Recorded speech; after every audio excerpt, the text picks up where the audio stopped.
नमस्कार दोस्तों, मेरे चैनल पर आप सबका स्वागत है। और आज की कहानी है सुभागी। और लोगों के यहाँ चाहे जो होता हो, तुलसी महतो अपनी लड़की सुभागी को लड़के रामू से जौ भर भी कम प्यार न करते थे।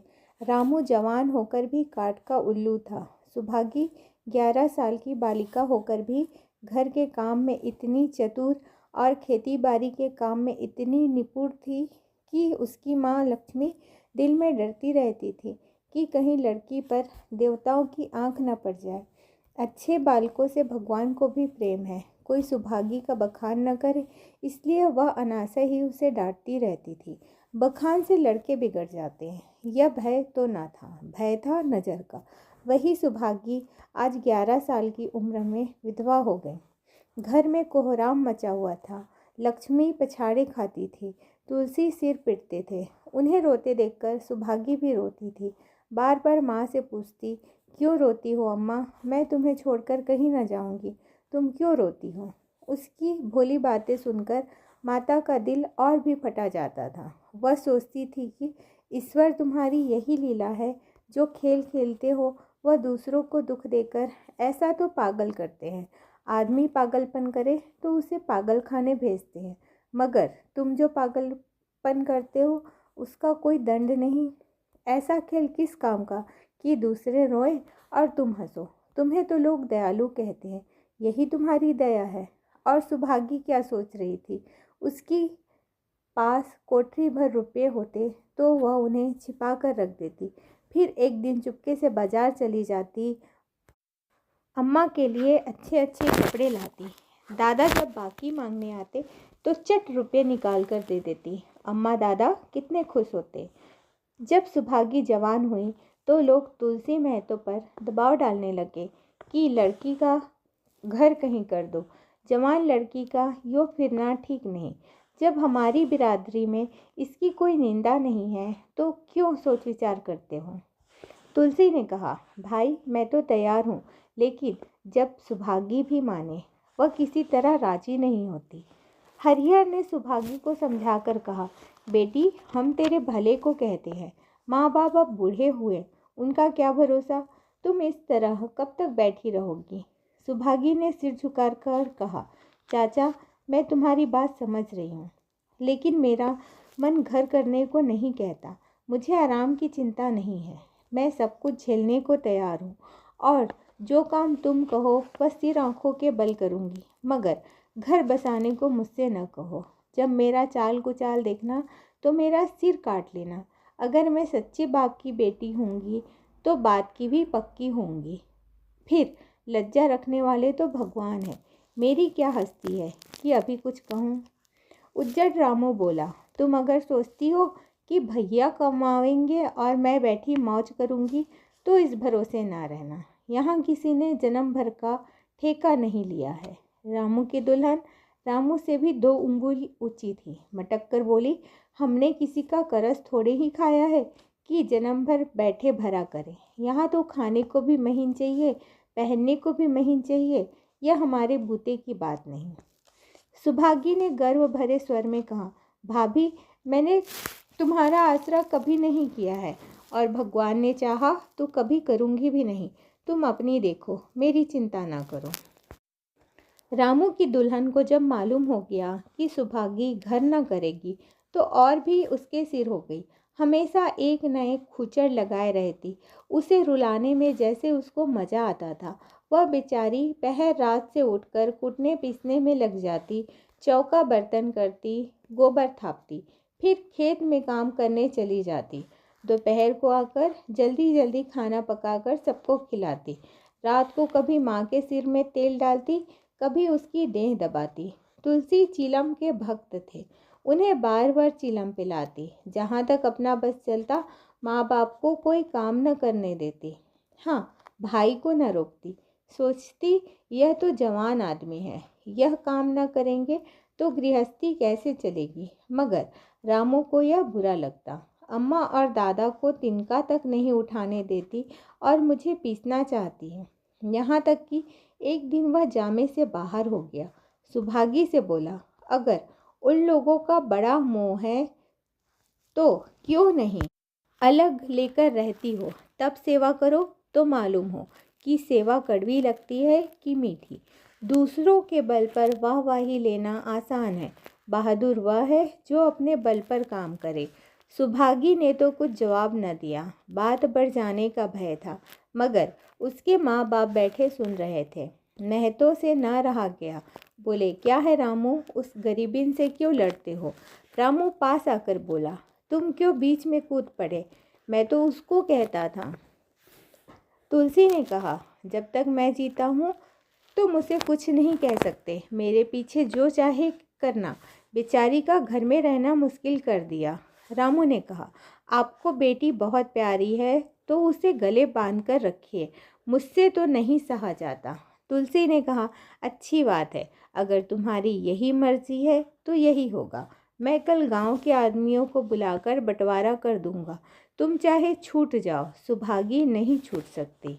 रात को तुलसी लेटे तो वह पुरानी बात याद आई, जब रामू के जन्मोत्सव में उन्होंने रुपये कर्ज लेकर जलसा किया था और सुभागी पैदा हुई तो घर में रुपये रहते हुए भी उन्होंने एक कौड़ी न खर्च की। पुत्र को रत्न समझा था, पुत्री को पूर्व जन्म के पापों का दंड। वह रत्न कितना कठोर निकला और यह दंड कितना मंगलमय। दूसरे दिन महतो ने गांव के आदमियों को जमा करके कहा, पंचों, अब रामू के साथ मेरा एक में निबाह नहीं होता। मैं चाहता हूँ कि तुम लोग इंसाफ से जो कुछ मुझे दे दो वह लेकर अलग हो जाओ। रात दिन की किचकिच अच्छी नहीं। गांव के मुख्तार बाबू सज्जन से बड़े सज्जन पुरुष थे। उन्होंने रामू को बुलाकर पूछा, क्यों जी, तुम अपने बाप से अलग रहना चाहते हो? तुम्हें शर्म नहीं आती कि औरत के कहने से माँ बाप को अलग किए देते हो? राम राम। रामू ने ढिठाई के साथ कहा, जब एक में गुजर ना हो तो अलग हो जाना ही अच्छा है। सज्जन सिंह बोले, तुमको एक में क्या कष्ट होता है? रामू ने कहा, एक बात हो तो बताओ। सज्जन सिंह बोले, कुछ तो बतलाओ। रामू ने कहा, साहब, एक में मेरा इनके साथ निबाह न होगा, बस मैं और कुछ नहीं जानता। यह कहता हुआ रामू वहाँ से चलता बना। तुलसी ने कहा, देख लिया आप लोगों ने इसका मिजाज। आप चाहे 4 हिस्सों में से 3 उसे दे दे, पर अब मैं इस दुष्ट के साथ ना रहूँगा। भगवान ने बेटी को दुख दे दिया, नहीं मुझे खेती बाड़ी लेकर क्या करना था? जहाँ रहता वही कमाता खाता। भगवान ऐसा बेटा 7वें बैरी को भी न दे। लड़के से लड़की भली, जो कुलवंती होए। सहसा सुभागी आकर बोली, दादा, यह सब बाट बखरा मेरे ही कारण तो हो रहा है, मुझे क्यों नहीं अलग कर देते? मैं मेहनत मजूरी करके अपना पेट पाल लूँगी, अपने से जो कुछ बन पड़ेगा तुम्हारी सेवा करती रहूँगी, पर रहूँगी अलग। यो घर का 12 बाट होते मुझसे नहीं देखा जाता। मैं अपने माथे पर यह कलंक नहीं लेना चाहती। तुलसी ने कहा, बेटी, हम तुझे ना छोड़ेंगे, चाहे संसार छूट जाए। रामू का मैं मुंह नहीं देखना चाहता, उसके साथ रहना तो दूर रहा। रामू की दुल्हन बोली, तुम किसी का मुंह नहीं देखना चाहते तो हम भी तुम्हारी पूजा करने को व्याकुल नहीं हैं। महतो दांत पीसते हुए उठे कि बहू को मारे, मगर लोगों ने पकड़ लिया। बंटवारा होते ही महतो और लक्ष्मी को मानो पेंशन मिल गई। पहले तो दोनों सारे दिन सुभागी के मना करने पर भी कुछ न कुछ करते ही रहते थे, पर अब उन्हें पूरा विश्राम था। पहले दोनों दूध घी को तरसते थे। सुभागी ने कुछ रुपए बचाकर एक भैंस ले ली। बूढ़े आदमियों की जान तो उनका भोजन है, अच्छा भोजन ना मिले तो वे किस आधार पर रहें? चौधरी ने बहुत विरोध किया, कहने लगे, घर का काम यो ही क्या कम है कि तू यह नया झंझट पाल रही है? सुभागी उन्हें बहलाने के लिए कहती, दादा, दूध के बिना मुझे खाना अच्छा नहीं लगता। लक्ष्मी ने हंसकर कहा, बेटी, तू झूठ कब से बोलने लगी? कभी दूध हाथ से तो छूती नहीं, खाने को कौन कहे? सारा दूध हम लोगों के पेट में ठूस देती है। गांव में जहाँ देखो सबके मुंह से सुभागी की तारीफ। लड़की नहीं देवी है, 2 मर्दों का काम भी करती है, उस पर माँ बाप की सेवा भी किए जाती है। सज्जन सिंह तो कहते यह उस जन्म की देवी है, मगर शायद महतो को यह सुख बहुत दिन तक भोगना न लिखा था। 7-8 दिन से महतो को जोर का ज्वर चढ़ा हुआ था। देह पर कपड़े का तार भी नहीं रहने देते। लक्ष्मी पास बैठी रो रही थी।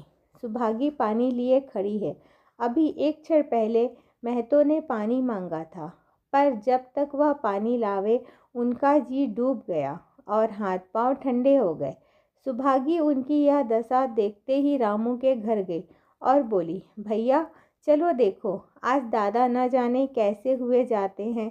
7 दिन से ज्वर नहीं उतरा। रामू ने चारपाई पर लेटे लेटे कहा, तो क्या मैं डॉक्टर हकीम हूँ कि देखने चलूँ? जब तक अच्छे थे तब तक तो तुम उनके गले का हार बनी हुई थी।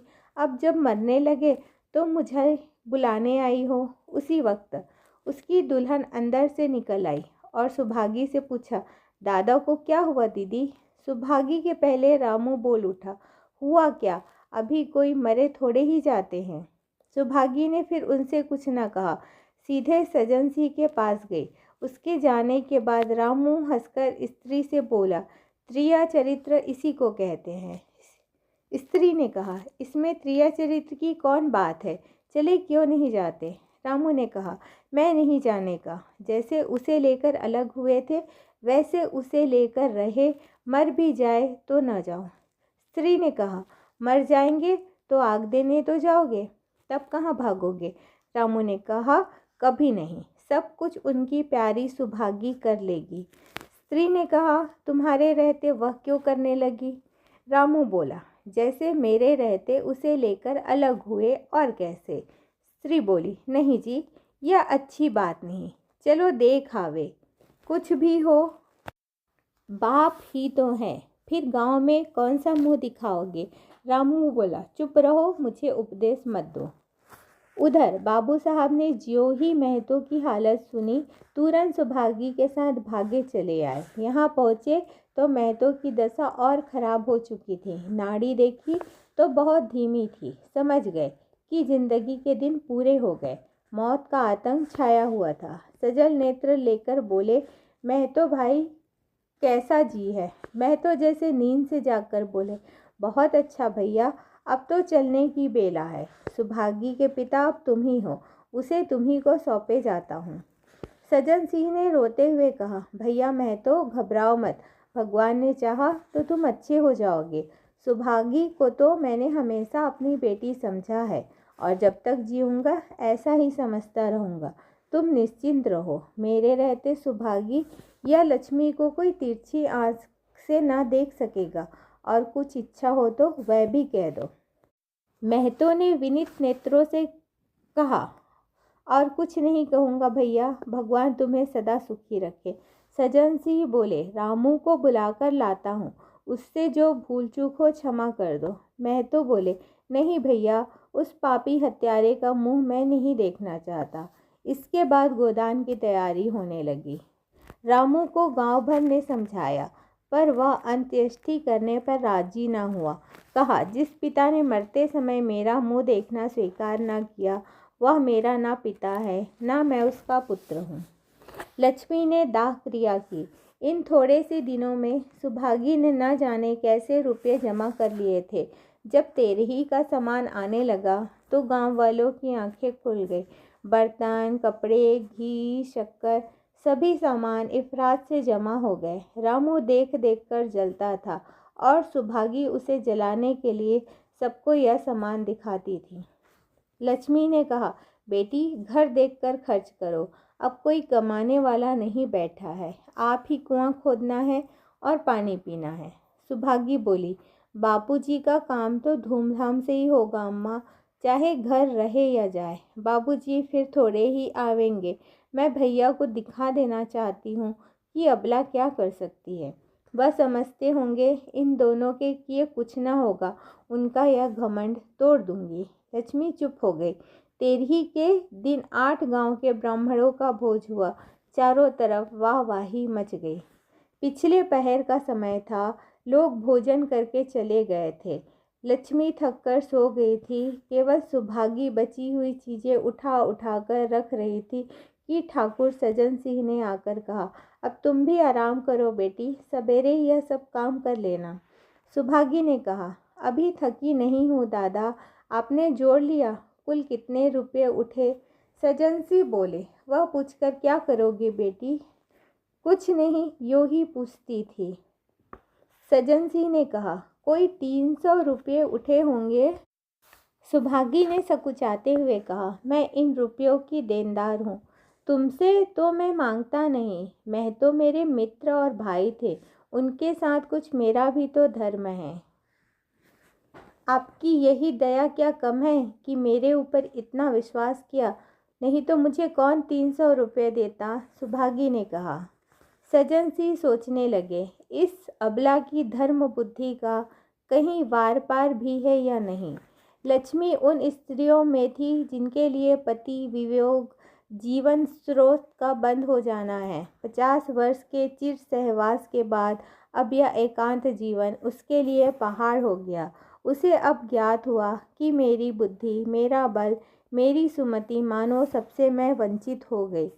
उसने कितनी बार ईश्वर से विनती की, मुझे स्वामी के सामने उठा लेना, मगर उसने यह विनती स्वीकार न की। मौत पर अपना काबू नहीं, तो क्या जीवन पर भी काबू नहीं है?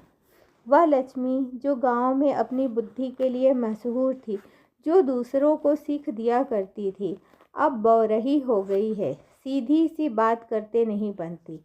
लक्ष्मी का दाना पानी उसी दिन से छूट गया। सुभागी के आग्रह पर चौके में जाती, मगर कौर कंठ के नीचे न उतरता।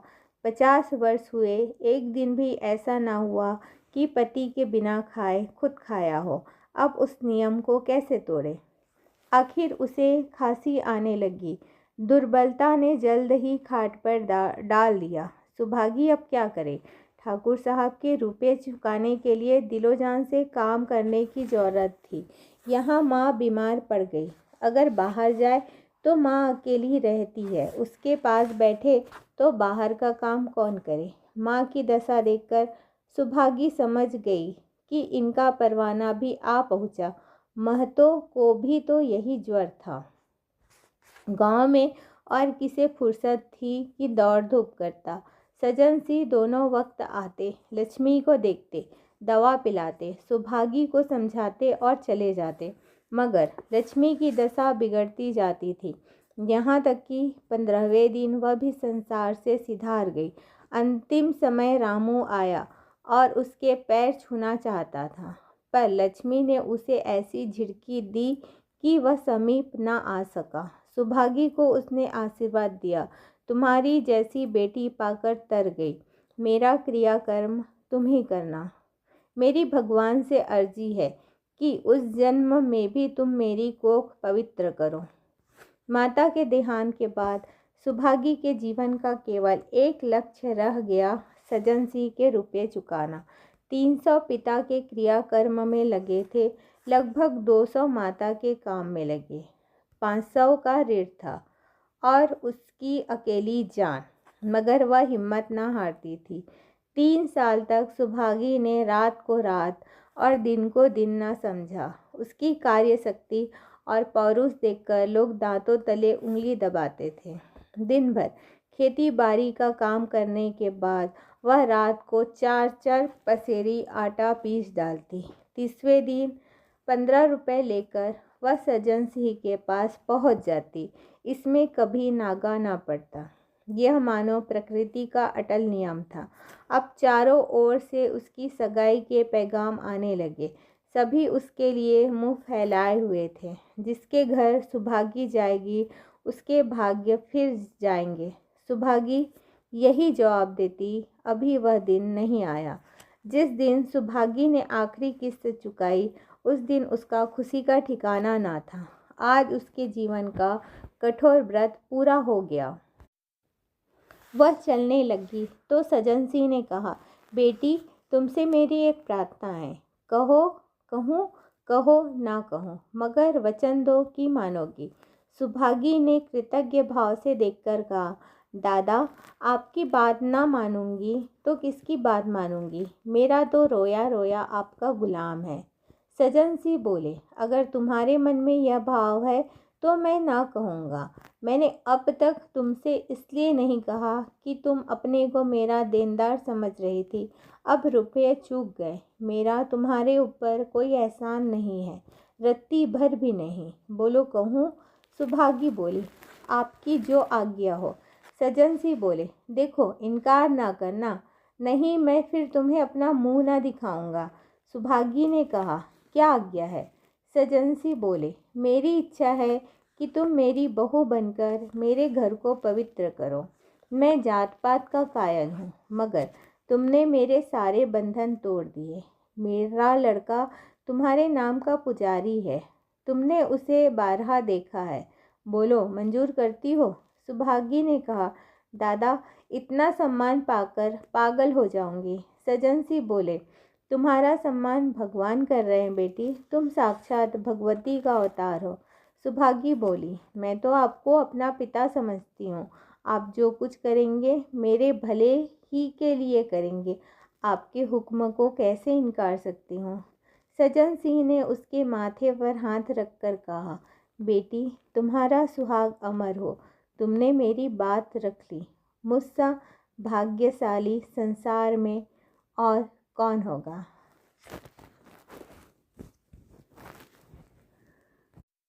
और इस तरह यह कथा समाप्त हुई।